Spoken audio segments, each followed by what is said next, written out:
नमस्कार। हरी भूमि news bulletin में आपका स्वागत है। सबसे पहले नजर डालते हैं आज की प्रमुख हेडलाइंस पर। हत्यारी कार ने 35 लोगों को कुचलकर मार डाला। कंगना रनौत फिर मुसीबत में फंसी। राम गोपाल पर मानहानि का केस। पाकिस्तान के 200 से अधिक ड्रोन पकड़े। बिना अनुमति के कर डाली 12 लोगों की एंजियोग्राफी। उद्धव ठाकरे के बैग की चेकिंग के मामले ने तूल पकड़ा। महाराष्ट्र में कांग्रेस पर भड़के हरियाणा के मुख्यमंत्री। अब खबर विस्तार से। सबसे पहले बात करते हैं उस हत्यारी कार की जिसने 35 लोगों को कुचलकर मार डाला और 3 दर्जन से अधिक लोगों को घायल कर दिया। ये घटना चीन की है, जहां एक ड्राइवर बेकाबू कार लेकर भीड़ में घुस गया। इस भीषण सड़क हादसे में 35 लोगों की मौत हो गई, जबकि 43 से अधिक लोग घायल हो गए। पूरे चीन में इस घटना को लेकर गुस्सा उमड़ रहा है। रिपोर्ट के अनुसार जुहाई में चीन का प्रतिष्ठित एयर शो चल रहा था। इस कारण शहर में काफी भीड़भाड़ थी। इस हाई प्रोफाइल कार्यक्रम के दौरान 62 वर्षीय ड्राइवर बेकाबू वाहन के साथ भीड़ में पहुंच गया और तेज गति से लोगों को कुचलने लगा। कार की स्पीड से वहां चीख पुकार मच गई।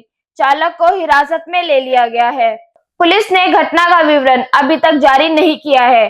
चीन के राष्ट्रपति शी जिनपिंग ने जुहाई शहर में कार की टक्कर से मारे गए लोगों के परिजनों के प्रति संवेदना प्रकट की है। उन्होंने हादसे में घायल हुए लोगों के इलाज के लिए हर संभव मदद का आश्वासन दिया है।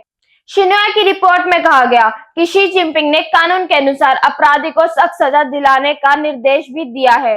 अब बात करते हैं बॉलीवुड एक्ट्रेस और हिमाचल प्रदेश के मंडी सीट से बीजेपी सांसद कंगना रनौत की।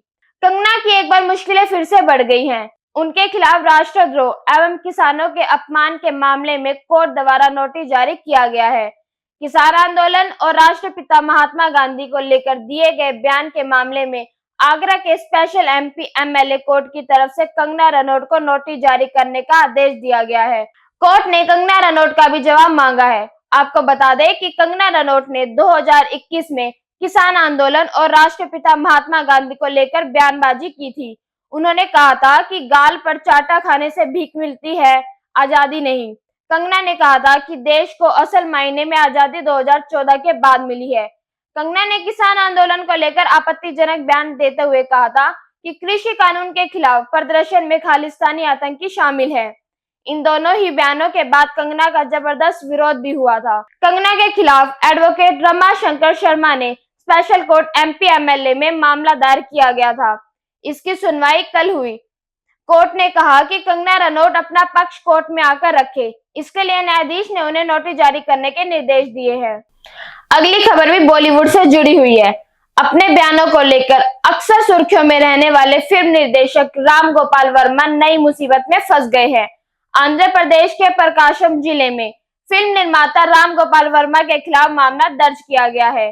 जानकारी के अनुसार राम गोपाल वर्मा पर आंध्र प्रदेश के मुख्यमंत्री एन चंद्रबाबू नायडू और उप मुख्यमंत्री पवन कल्याण की मानहानि करने वाली तस्वीरों को सोशल मीडिया पर शेयर करने का आरोप लगा है। निर्देशक राम गोपाल वर्मा के खिलाफ 45 साल के रामलिंगम नाम के व्यक्ति की शिकायत का आधार बनाकर पुलिस ने मामला दर्ज कर लिया है। शिकायतकर्ता ने आरोप लगाया है कि इन तस्वीरों से समाज में मुख्यमंत्री, उप मुख्यमंत्री और उनके परिवार के सदस्यों की प्रतिष्ठा को नुकसान पहुंचा है। Police sub inspector Shiv Ramya ने इस बारे में जानकारी दी है कि टीडीपी मंडल सचिव रामलिंगम द्वारा दर्ज कराई गई शिकायत के आधार पर फिल्म निर्माता राम गोपाल वर्मा के खिलाफ आईटी एक्ट के तहत मामला दर्ज किया गया है। पुलिस ने बताया कि आरोपों की जांच शुरू कर दी गई है। अब बात करते हैं पाकिस्तान की। पाकिस्तान अपनी कारगुजारियों से बाज नहीं आ रहा है। बीएसएफ ने बॉर्डर से 200 ड्रोन पकड़े हैं जो अवैध रूप से भारत की सीमा में घुस गए थे। बीएसएफ की तरफ से जारी एक बयान में कहा गया कि पिछले 24 घंटे में 4 और ड्रोन बरामद होने के साथ ही सीमा पर जब्त किए गए।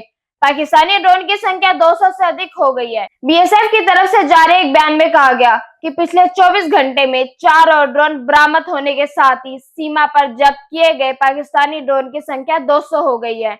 बीएसएफ भारत के पश्चिमी छोर पर 2290 किलोमीटर लंबी सीमा की रक्षा करती है, जिसमें से 553 किलोमीटर की सीमा पंजाब से लगती है। यह अंतर्राष्ट्रीय सीमा जम्मू कश्मीर में जम्मू, राजस्थान और गुजरात से भी गुजरती है।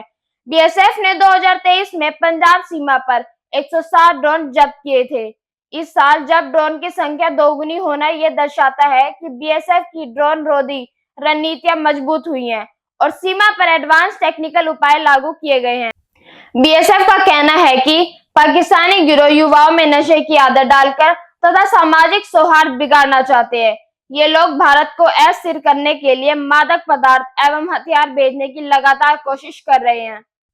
अगली खबर गुजरात से आ रही है। गुजरात के अहमदाबाद में एसजी हाईवे पर स्थित ख्याति मल्टी स्पेशलिस्ट हॉस्पिटल विवादों में आ गया है। अस्पताल के डॉक्टरों ने परिवार की अनुमति के बिना ही 12 लोगों की एंजियोग्राफी कर डाली, जिससे 2 लोगों की मौत हो गई। इसके अलावा 5 लोग वेंटिलेटर पर हैं।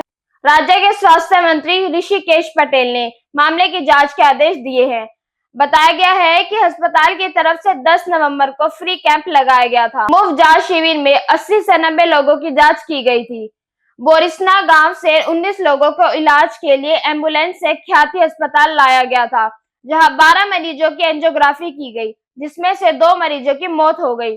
परिजनों के अनुसार उन्हें पहले से किसी तरह की कोई बीमारी नहीं थी। उन्हें केवल चेकअप के लिए बुलाया गया था और बिना किसी अनुमति के एंजियोग्राफी की गई। इस ऑपरेशन के लिए सरकारी योजना से 1,28,000 रुपए काटे गए हैं। ग्रामीणों का आरोप है कि अस्पताल सरकारी योजना का गलत फायदा उठा रहा है। 2 लोगों की मौत की जानकारी मिलने पर गांव के सरपंच समेत कई लोग अस्पताल पहुंच गए और वहां तोड़फोड़ की।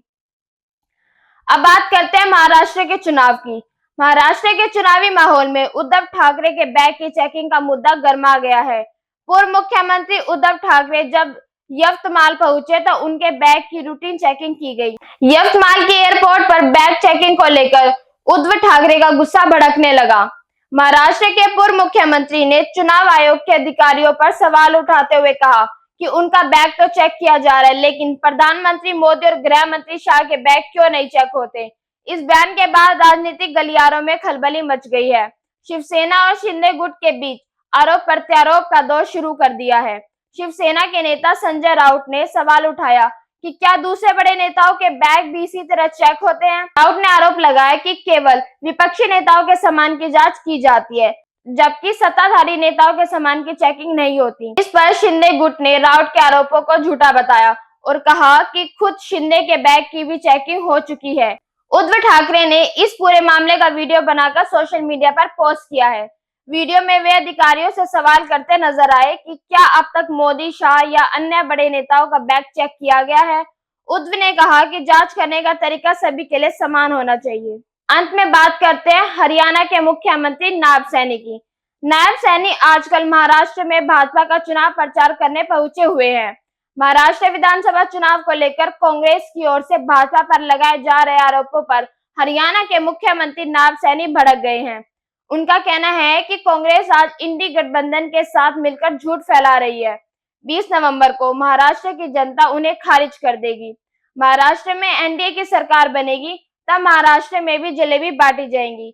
नायब सैनी महाराष्ट्र विधानसभा चुनाव को लेकर प्रचार अभियान में जुटे हैं। कांग्रेस नेता नाना पटोले की कुत्ता टिप्पणी पर सीएम नायब सैनी ने कहा कि कांग्रेस ने हमेशा से ओबीसी के साथ अन्याय किया है। उन्होंने ओबीसी का इस्तेमाल वोट बैंक की राजनीति के लिए किया है। ऐसी खबरों से जुड़े रहने के लिए देखते रहिए हरिभूमि टीवी। और अधिक विस्तार से जानना है तो हरिभूमि अखबार पढ़ें।